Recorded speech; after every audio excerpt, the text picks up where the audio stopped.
Gözlənilən qeyri-sabit hava şəraiti ilə bağlı Fövqəladə Hallar Nazirliyi əhaliyə müraciət edib. Doğru Xəbər Azərbaycan bildirir ki, müraciətdə deyilir: Milli Hidrometeorologiya Xidmətinin məlumatına görə ölkə ərazisində yaxın günlər ərzində qeyri-sabit və yağıntılı hava şəraitinin müşahidə olunacağı, dağətəyi və dağlıq rayonlara qar yağacağı, ayrı-ayrı yerlərdə intensivləşəcəyi, temperaturun xeyli enəcəyi, bəzi yerlərdə güclü külək əsəcəyi proqnozlaşdırılır.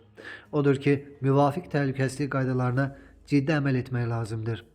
Belə ki, soyuq hava şəraiti qaz və elektrik qızdırıcı cihazlarından istifadənin xeyli artmasına səbəb olduğundan bu cihazlardan istifadə zamanı yanğın təhlükəsizlik qaydalarına ciddi riayət edilməlidir.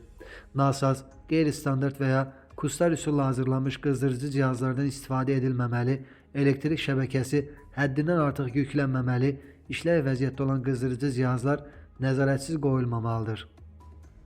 Xüsusilə dağlıq ərazilərdə yaşayan, eləcə də dağlara səfər edən vətəndaşlar şaxtalı, qarlı və küləkli havada mümkün qədər yaşayış məntəqəsini tərk etməməli. Belə bir zərurət yarandıqda hərəkət istiqaməti barədə yaxınlarını əvvəlcədən məlumatlandırmalı, avtomobilin texniki göstəricilərinin fəslə uyğunluğunu və kifayət qədər yanacaq ehtiyatını təmin etməlidirlər.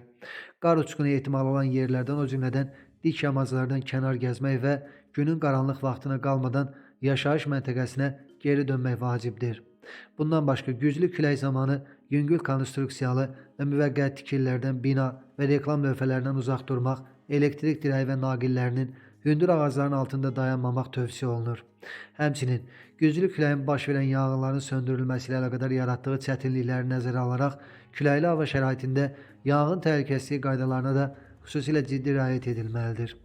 Unutmayın, qaydalara biganəlik həyatımızın sonu ola bilər. Hər hansı bir ciddi təhlükə hiss etdikdə 112 qaynar xəttlə əlaqə saxlaya bilərsiniz deyə məlumatda qeyd olunur.